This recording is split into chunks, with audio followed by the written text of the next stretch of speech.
Bana b'Imana nimushakashaka Imana. None tariki 22 Nyakanga 2020 turahimbaza umunsi mukuru wa Mutagatifu Mariya Madalena. Dore amasomo tugiye kuzirikanaho. Isomo ryamenye mu gitabo cy'indirimbo ihebuje umutwe wa 3 umurongo wa 1 kugeza ku wa 4. Ijoro ryose naraye nshatse ku buriri bwanjye uw'umutima wanjye ukunda, namushatse ndamubura. Reka mbyuke nirukanye umujyi, imihanda n'amayira abiri, nshakashake uw'umutima wanjye ukunda.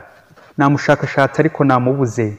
Nahuye n'abarinzi bamwe barari irondo mu mujyi, ndababwira nti mbese ntimwabonye uw'umutima wanjye ukunda? Twari tugitandukana gato, mbona uw'umutima wanjye ukunda, ndamufata nanga kumurekura. Iryo ni ijambo ry'Imana. Zaburi ni ya 63. Nyagasani Mana yanjye, umutima wanjye ugufitiye inyota. Ivanjiri ni yanditswe na Yohana umutwe wa 20 umurongo wa 1 n'umurongo wa 11 kugeza ku wa 18. Nyuma y'urupfu rwa Yezu ku wa mbere w'isabato, Mariya Madalena azindukira kumva butaratandukana, asanga ibuye ryavuye kumva. Mariya akomeza guhagarara iruhande rw'imva arira. Uko yariraga arunama arunguruka mu mva, nibwo abonye abamarayika babiri bambaye imyenda yererana bicayeho umurambo wa Yezu bari bawushyize, umwe ahagana ku mutwe undi ahagana ku birenge. Baramubwira bati, mugore urarizwa n'iki? Arabasubiza ati, Nyagasani bamutwaye, none nayobewe aho bamushyize.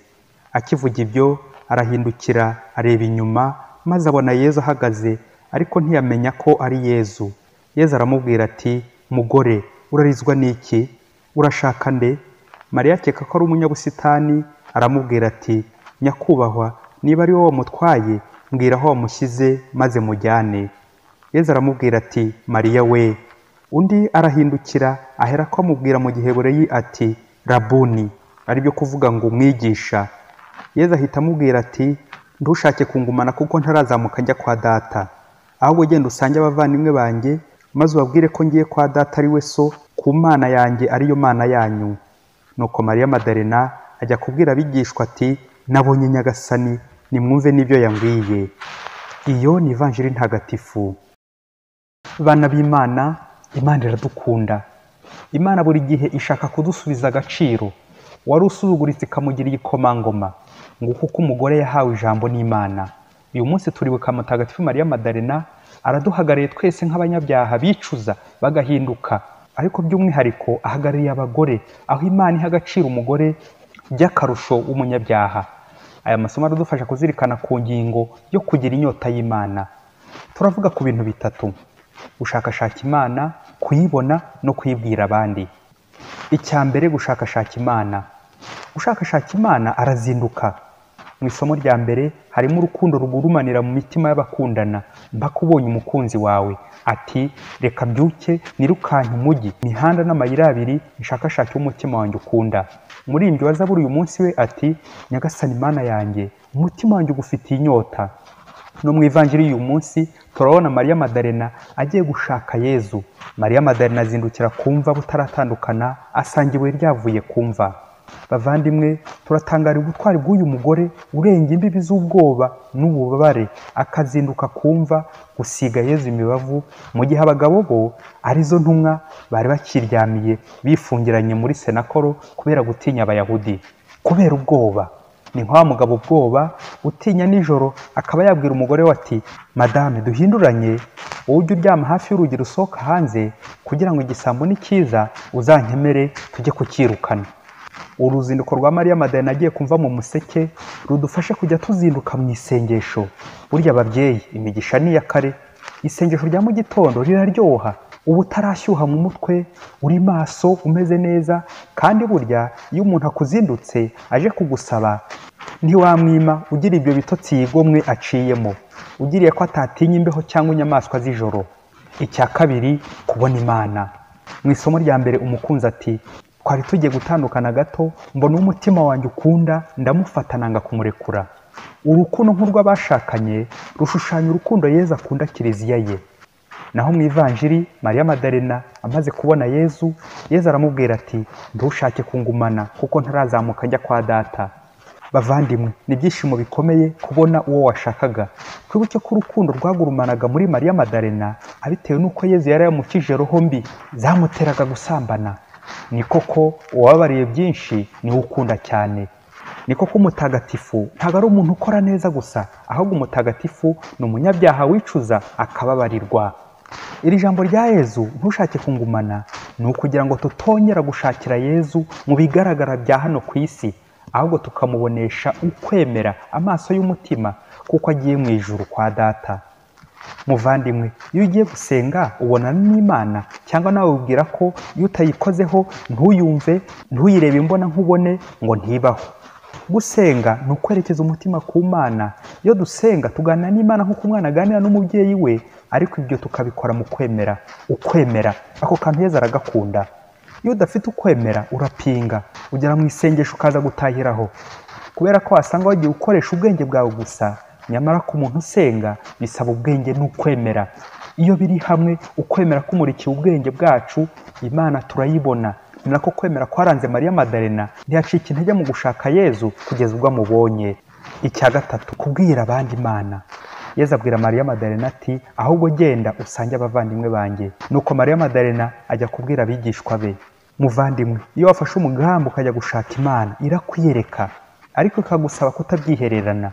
Nguko kujya mu butumwa. Mariya Madalena yitwa nanone mu Kilatini Apostola Apostolorum, intumwa y'intumwa. Hari ubwo abagabo bamwe biha gukandagira abagore bakabasuzugura, ndetse no mu izuka rya Yezu hari intumwa zavuze ko ari ya magambo y'abagore. Hari n'ubwo abagore nabo bisuzugura, ntibamenye ko Yezu yabahaye ijambo kuva kera kose na kare. Dignité de la femme. Mu gucungura abantu, Imana yanyuze ku mugore Bikira Mariya. None mu izuka Yezu abonekeye bwa mbere umugore. Abagore batwara ubuzima bushya Yezu wazutse aturonkera, abunyuza kuri Bikira Mariya, akabunyuza no kuri Mariya Madalena. Bagore, nimuterwe ibyishimo ko Yezu yabagize abatoni, abizerwa. Nuko rero mube n'abambere mu kubungabunga ubwo buzima, mwitwara neza, kuko uwo Yezu yanyuzeho avuga neza, agakora neza, akabaho neza, ubuzima bushya buvuguruye. Uko ubayeho bigahamiriza abandi ko wahuye na Kristo, bigatera abandi kwemera no guhinduka. Nubwo nta muntu n'umwe wemerewe gukora ibyaha, reka tuvuge bitatu umugore wese yagombye kwirinda: ubusambo, ubusinzi n'ubusambanyi. Mubyeyi, kora uyu mwitozo. Use n'ukurura ifoto y'umugore w'igisambo, urebe uko yaba imeze. Nurangiza ukurura ifoto y'umugore usambana. Nurangiza ukurura ifoto y'umugore wicaye mu ikabare ari guterana umusingo n'abagabo, atereye akaguru ku kandi. Nshakira ifoto y'umugore uri kunywa 5 akaza kwandika 8 mu nzira. Babyeyi, ayo mafoto murabona uburyo yaza yanduye kandi asebya abagore bose. Bene amafoto nk'ayo mabi Mariya Madalena yajyaga agaragaraho nabi, yahisemo kuyashwanyura, atangira ubuzima bushya, intumwa y'intumwa, areka ubuhabara, abo umwizerwa kwa Yezu. Amen. Nguko gusubiza icyubahiro abandi bagore. Ndifuza gusoreza ku mirimo ibiri ikomeye kandi ivunanye ihesha agaciro umugore w'umutima mu gihe ayikoze neza: ni uguteka no kurera abana. Byombi byitwa gutegura. Umugore w'umutima uzamubwirwa no gutegura neza amafunguro no kurera neza abana. Ngaho mubyeyi, use n'ukurura ifoto y'umugore utazi guteka, ukure n'iyindi y'utazi guheka umwana, urebe uko amafoto abishye. Hari ubwo umugabo aza yiyemera mu rugo ngo ninjye utunze umuryango, kubera ko ariwe winjiza amafaranga menshi birumvikana, cyangwa umugore nta kazi ngo afite, nyamara umugabo wiyemera. Uzasigare mu gikoni rimwe, wumva uwo mwotsi n'ubwo bushyuhe bw'iziko, uzaheka umwana rimwe ku mugongo, urebe ukuntu akwanduza. Burya abagore badufitiye runini. Amafoto y'abagore batita ku bana babo nayo ababishe cyane. Ni nkaho umwana abonye nyina akinze icyumba cye agatwara urufunguzo muri sakame. Umwana yamubaza impamvu atarusigiye umukozi, nyina ati ntago njya mwizera na gato, yazatwiba. Nuko umwana asubiza nyina ati mama, ko njyewe se unsigira umukozi? Ari njye, ari icyumba cyawe niki gifite agaciro? Babyeyi, twigire kuri Mariya Madalena uhera mu rukerera agashakashaka Yezu mpaka mubonye. Nuko natwe duharanire ko ingo zacu zahumuramo ubu Yezu. Twakire neza abaza batugana, turere neza, turerere Imana. Yezu aganze mu miryango yacu, mu ngo zacu, mu mitima yacu. Mariya Madalena mutagatifu udusabire. Padiri Masumbuko Ladislas wa Diocese ya Cyangugu. Yezu wandutia